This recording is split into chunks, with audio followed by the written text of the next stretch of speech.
Mes chers frères et sœurs, aujourd'hui avec l'aide d'Allah Tabarak wa Ta'ala, notre thème est le Ramadan et le paradis.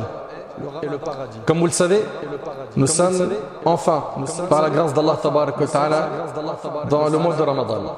Ce mois dans lequel les portes du paradis sont ouvertes. Le paradis, c'est la vie éternelle. Cette dunya, ce bas monde dans lequel nous vivons, est éphémère. Et chaque personne douée de raison doit faire les bons calculs pour obtenir la vie éternelle. Pour cela, il va s'investir dans cette vie éphémère pour préparer l'autre vie. Mais hélas, nous avons énormément de frères et de sœurs de notre Ummah, pour pas généraliser, ils sont nombreux à tout miser sur cette vie, à croire qu'ils vont vivre ici éternellement et à faire très peu d'efforts concernant l'autre demeure. Allah Tabarak wa Ta'ala il dit Ya qawmi innama hadhihi al-hayatu ad-dunya mata' wa inna al-akhirata hiya darul qarar. Ô mon peuple, la vie de ce bas monde n'est qu'une jouissance éphémère, alors que l'au-delà est la demeure d'établissement permanent. Subhanallah. Allah Tabarak wa Ta'ala il dit وَلِمَنْ خَافَ مَقَامَ رَبِّهِ جَنَّتَانِ. Et pour celui qui aura craint de comparaître devant son Seigneur, il y aura deux jardins. Il obtiendra un jardin pour avoir délaissé les interdits et un autre pour avoir observé les commandements. Il y aura deux récompenses. Mais cette récompense, elle sera attribuée à qui? Et celui qui aura craint de comparaître devant son Seigneur. Cette récompense, Allah la donnera à celui qui l'aura craint, à celui qui aura fait preuve de piété. Mes chers frères, mes chères sœurs, parler du paradis, ça motive et ça réjouit le cœur, ça rebooste. Et subhanallah, avant d'entrer au paradis, il va y avoir un appel qui est subhanallah impressionnant. Selon Abu Sa'id et Abu Huraira radiyallahu anhuma, le prophète sallallahu alayhi wa sallam a dit quand les gens du paradis entrent au paradis, un crieur lance un appel. Il y a un appel qui est lancé avant même qu'ils entrent au paradis. Et ils vont entendre 4 annonces. 1. Il vous appartient désormais de vivre et de ne jamais plus mourir. Subhanallah. C'est l'éternité. Il vous appartient désormais d'être en bonne santé et de ne plus tomber malade. C'est terminé la maladie. Combien on en a eu dans notre entourage, des gens qu'on connaît, qui ont été touchés par des handicaps assez importants, des maladies incurables, des graves maladies. Au paradis, il n'y a plus de maladies, c'est terminé. Il vous appartient désormais d'être jeune et de ne jamais plus vieillir. Tu auras tout le temps la santé, tu seras jeune et tu seras beau. Ça c'est le troisième appel. Ici il s'agit du troisième appel. Et pour finir, il vous appartient désormais de jouir et de n'être jamais plus misérable, et c'est rapporté par Muslim. C'est terminé d'avoir des moments d'ennui, de dispute, des moments où j'ai plus le moral, des moments où je me sens mal, je me sens pas bien, où certains ils vont commencer à penser à leurs soucis et ils vont fondre en larmes. C'est fini. Tu seras au paradis pour l'éternité que pour jouir. Et subhanallah, on va le voir dans peu de temps, qu'Allah Tabarak wa Ta'ala nous informe qu'au paradis on ne se lassera pas. Vous pouvez aller dans les plus beaux endroits du monde et réserver les plus grandes formules, les meilleures formules dans les hôtels, les plus luxueux, pension complète, vue sur la mer, etc., la piscine privée, etc. Tout ça, à un moment donné, tu vas t'ennuyer. Au paradis, tu t'ennuieras jamais. Jamais. Subhanallah. Allah Tabarak wa Ta'ala, il nous dit que ils diront, qui? Les gens du paradis, وَقَالُوا الْحَمْدُ لِلَّهِ الَّذِي أَذْهَبَ عَنَّا الْحَزَنَ إِنَّ رَبَّنَا لَغَفُورٌ شَكُورٌ الَّذِي أَحَلَّنَا دَارَ الْمُقَامَةِ مِنْ فَضْلِهِ لَا يَمَسُّنَا فِيهَا نَصَبٌ وَلَا يَمَسُّنَا فِيهَا لُغُوبٌ. Ils diront, louange à Allah qui a écarté de nous toute angoisse. Ça y est, il les a soulagés ici-bas et dans l'au-delà de toute tristesse et de toute angoisse qu'ils redoutaient. C'est bon, le jour du jugement, ils ont eu leur livre de la main droite et ça y est, ça a été pour eux un passage rapide sur le pont du Sirat. C'est le paradis. Ils diront louange à Allah qui a écarté de nous toute angoisse. Est-ce qu'on sera de cela? Est-ce qu'on s'est donné les moyens pour avoir le paradis? Notre Seigneur pardonne et il est reconnaissant. C'est lui qui nous a installés par sa grâce dans la demeure éternelle où nous ne connaîtrons ni fatigue ni lassitude. Vous voyez, c'est dans le Coran. Il n'y a plus de lassitude. Tu ne te lasseras jamais au paradis. Tu vas me dire, mais comment? J'arrive pas à imaginer. Mais tu peux pas l'imaginer. Parce qu'Allah, tabarak wa ta'ala, dans le hadith rapporté par Bukhari Muslim, il a dit, j'ai préparé pour mes pieux serviteurs ce que nul œil n'a vu, nul oreille n'a entendu et qu'aucun cœur ne peut imaginer. Allah, il nous dit que ce qui est au paradis, tu ne peux pas l'imaginer. Ça dépasse ton imagination. Certains parmi nous ont voyagé dans de très beaux endroits où ils les ont vus sur les photos de leurs amis qui sont partis sur des super belles plages, de très belles îles, etc. Tout ça, ça vaut rien à côté du paradis. Rien. En plus de ça, n'importe quel plaisir sur terre, il n'est pas complet. Tu vas aller dans la meilleure île touristique du monde, tu ne pourras pas sortir quand il fait trop chaud. Ou si tu sors, tu vas rester que très peu de temps, sinon c'est un coup de soleil. Il y a toujours quelque chose qui manque. Ou bien tu peux être touché par quoi? Par les moustiques, parce que là-bas au coucher du soleil, il y a trop de moustiques. Dans cette dunya, il n'y a pas de plaisir complet. Il y a toujours une faille, il y a toujours quelque chose qui manque. Allah tabarak wa ta'ala, il nous parle du paradis qui lui n'a pas de défaut, il n'a pas de manque. Allah ta'ala il nous dit Jannati adn allati wa'ada ar-rahman 'ibadahu bil ghaib innahu kana wa'duhu ma'tiya la yasma'una fiha laghwan illa salama wa lahum rizquhum fiha bukratan wa 'ashiyya tilka al-jannatu allati nurithu min 'ibadina man kana taqiyya. Allahu akbar. Allah ta'ala il dit ils entreront dans des jardins d'établissement permanents que le miséricordieux a promis à ses serviteurs qui auront cru sans les avoir vus. Sa promesse se réalisera inéluctablement. Est-ce que vous méditez sur ce verset? La promesse d'Allah aura lieu inéluctablement. Ils n'y entendront où au paradis aucune vaine parole. Il n'y a pas de mauvaise parole, il n'y a pas une parole qui me blesse. C'est terminé. Les rancunes, les animosités, ça n'existe plus. Ils n'y entendront aucune vaine parole, mais uniquement de bonnes paroles. Et ils y mangeront matin et soir. Tel est le paradis que nous donnerons en héritage à qui? À ceux de nos serviteurs qui nous auront craint. Le paradis, il est pour les pieux. Et nous sommes dans le mois de Ramadan. Où Allah Ta'ala a dit Ya ayyuhalladhina amanu kutiba alaykumus siyam kama kutiba ala alladhina min qablikum la'allakum tattaqun. Ô vous qui avez cru, il vous a été prescrit le jeûne comme il a été prescrit aux communautés qui vous ont précédé afin que vous atteigniez la piété. Et le prophète a dit il a dit la piété elle se trouve ici et il a montré avec son doigt le cœur. Comprenez que le paradis est réservé aux pieux et que la piété elle se trouve dans le cœur. Donc l'objectif de notre vie doit être de purifier notre cœur tout le temps. Mujahid rahimahullah, un parmi nos pieux prédécesseurs, a dit dans le paradis, la terre du paradis est feuilletée et son parterre est de musc. Le parterre du paradis il est parfumé.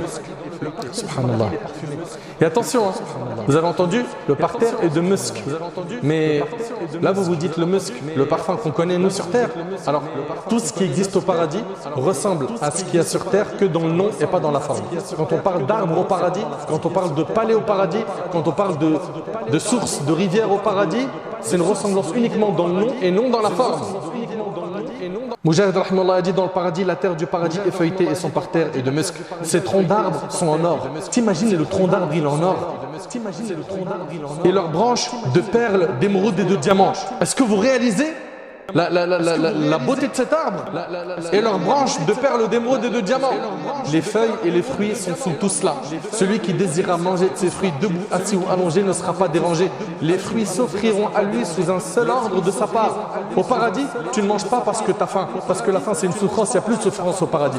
Au paradis, tu ne bois pas parce que tu as soif. Non, tu manges et tu bois que par plaisir.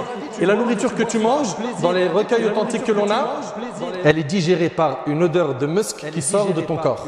C'est de cette manière-là que se fait la digestion, car il n'y a plus d'urine, il n'y a plus de sel au paradis, il n'y a plus de maladie, il n'y a plus de soucis. Et subhanallah, le prophète dans un texte il nous a enseigné que le dernier à sortir de l'enfer parmi les habitants du paradis, parmi les musulmans, il aura au paradis 50 fois la vie d'un roi sur terre. Ça, c'est pour le dernier à sortir de l'enfer. Le dernier qui sortira de l'enfer, qui entrera au paradis, il aura comme récompense au paradis la vie de 50 rois sur terre. Mais déjà la vie d'un seul roi sur terre, est-ce que vous savez ce que c'est? C'est un grand palais, c'est des grandes chambres, c'est de la verdure, c'est beau, c'est des gens qui sont à ton service. 50 fois la vie d'un roi. Pour qui? Pour le dernier qui sortira de l'enfer. Mais imaginez pour ceux qui se sont retroussés les manches. Ceux qui ont été sérieux dans leur pratique religieuse. Ceux qui ont profité de leur temps, de leur jeunesse. Qui ont nagé à contre-courant quand on les appelait au haram. Imaginez leur récompense. En période de trouble, ils ont réussi à tenir à la religion.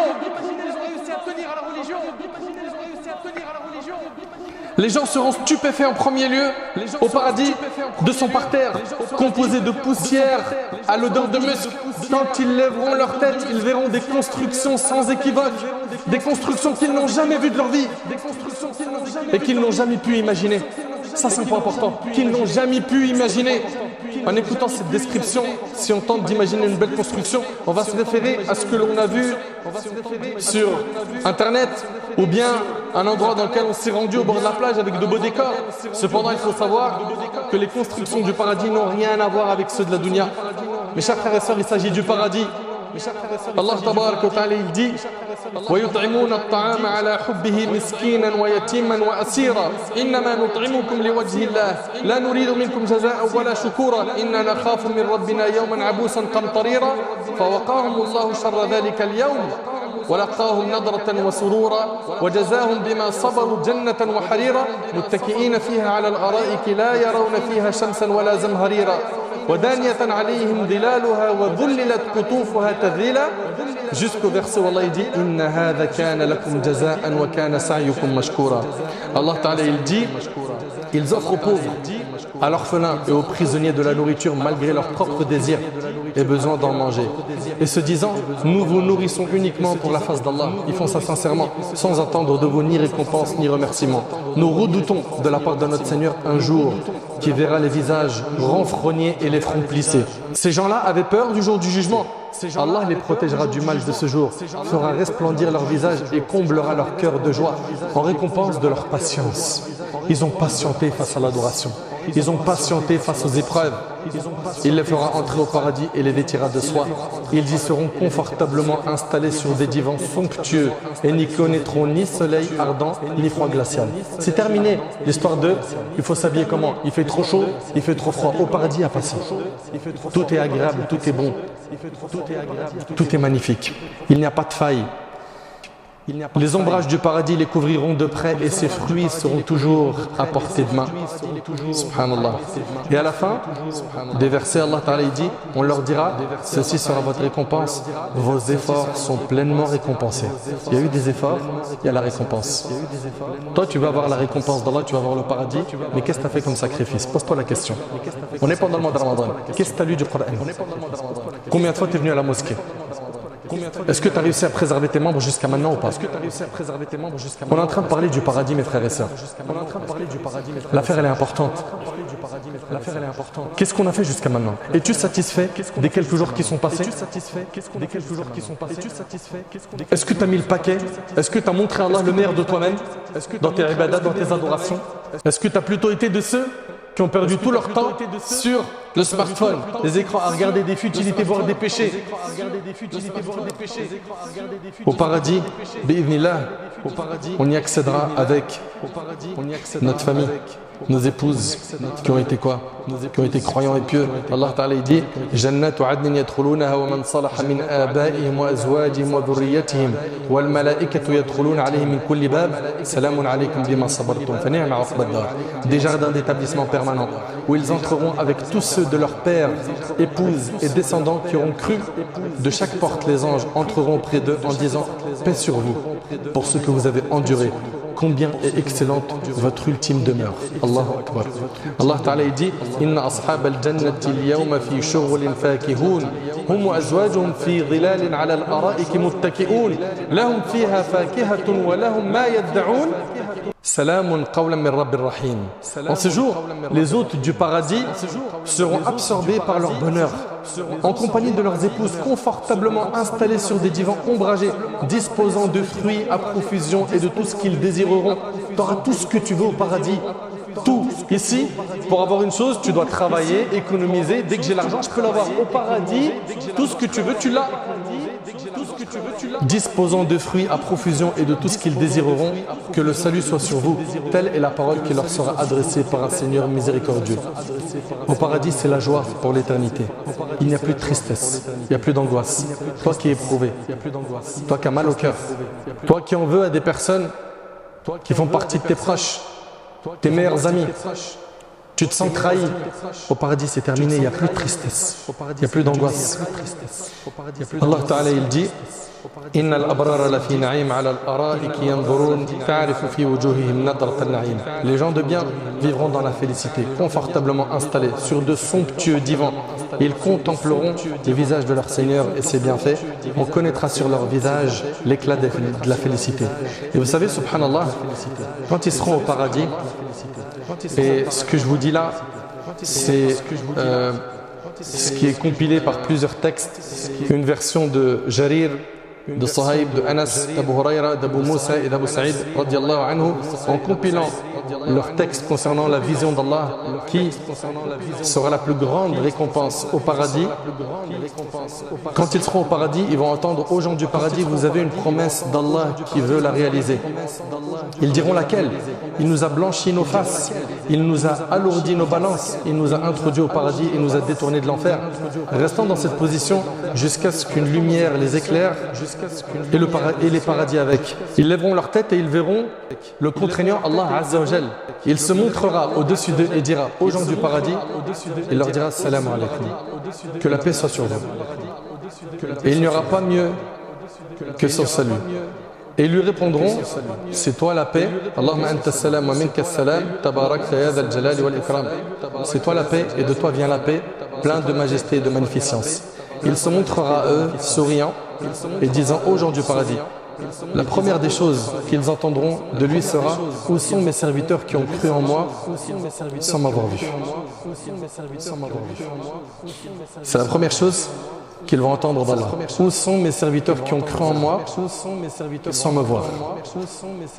Allahu Akbar. C'est le jour. Ce jour est le jour du surplus. Ils répondront en chœur, nous avons agréé, agrée-nous. On est satisfait, sois satisfait de nous. Il leur répondra aux gens du paradis, si je n'étais pas satisfait de vous, je ne vous aurais pas fait entrer dans mon paradis. C'est le jour du surplus, demandez-moi. Ils répondront en chœur, montre-nous ta face afin de la contempler. Les voiles s'enlèveront et il se montrera. Il les recouvrira de sa clarté. Dans cette réunion, Allah parlera avec eux un par un. Un par un. Ils verront Allah et ils n'auront pas vu quelque chose de plus beau que le visage d'Allah tabarak wa ta'ala. Ça, c'est ce qu'on retrouve dans le livre d'Ibn al-Qayyim du paradis. Mes chers frères, mes chères sœurs, on peut parler du paradis pendant encore très longtemps. Mais on est dans une khutbah et on est obligé de sélectionner et d'écourter. La question que je me pose et que je vous pose, c'est est-ce qu'on a retroussé nos manches pour le paradis? Est-ce que réellement on est motivé? On est dans un mois où si on ne se réforme pas pendant ce mois, quand est-ce qu'on va se réformer? Si dans ce mois-là tu ne te repens pas, quand est-ce que tu vas revenir vers Allah? Si dans ce mois tu ne prends pas des résolutions, quand est-ce que tu vas le faire? Tout ce que tu as entendu du paradis ne te donne pas envie d'y accéder? Tu n'aimerais pas faire partie des habitants du paradis?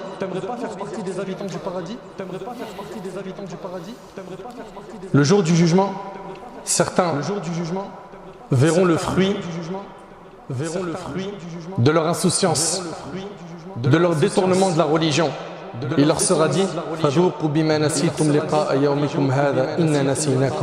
goûtez donc au châtiment pour avoir négligé la rencontre de ce jour. Nous vous abandonnerons aujourd'hui en enfer. Goûtez au châtiment éternel pour prix de ce que vous commettiez comme méfait. Est-ce que quelqu'un parmi nous veut entendre ça? Est-ce qu'il y en a un parmi nous qui veut se retrouver à entendre cela? Mes chers frères, mes chères sœurs, ce qui nous est demandé pour le paradis, c'est d'être ambitieux, de se retrousser les manches, de se booster. Ce qui nous est demandé pour le paradis, c'est de se booster. Allah Ta'ala il dit وَسَارِعُوا إِلَى مَغْفِرَةٍ مِّن رَبِّكُمْ وَجَنَّةٍ عَرْضُهَا السَّمَاوَاتُ وَالْأَرْضُ أُعِدَّتْ لِلْمُتَّقِينَ. Hâtez-vous vers ce qui vous fera mériter le pardon de votre Seigneur et un paradis aussi vaste que les cieux et la terre préparés pour les pieux. Allah Ta'ala il dit concernant les gens du paradis كانوا قليلا من الليل ما يهجعون وبالأسحار هم يستغفرون وفي أموالهم حق للسائل والمحروم. Il dit subhanahu wa ta'ala, il dormait peu la nuit. Allah Ta'ala les décrit en disant ils dormaient peu la nuit, ils passaient leur nuit en prière. Est-ce qu'on fait partie de cela? On passe notre nuit sur Netflix, sur TikTok, sur Twitter. Regardez, ils dormaient peu la nuit. Aux dernières heures de la nuit, ils imploraient le pardon d'Allah. Ils étaient en istighfar. Ils demandaient pardon à Allah. Et ils accordaient sur leurs biens un droit aux mendiants et aux démunis. Et ils dépensaient de leur argent dans les nobles causes. Où en sommes-nous par rapport à tout ça? Où en sommes-nous par rapport aux prières nocturnes? Où en sommes-nous par rapport à Tarawih? Où en sommes-nous par rapport au fait de lire le Coran? Tu as envie de dormir, tu dis, allez, je vais faire l'effort au moins de lire quelques pages parce que je n'ai pas lu aujourd'hui. On en est où par rapport au sacrifice? On en est où par rapport aux aumônes? Depuis le début de Ramadan, l'argent qui est coffré dans ton compte, qu'est-ce que tu as donné pour Allah subhanahu wa ta'ala?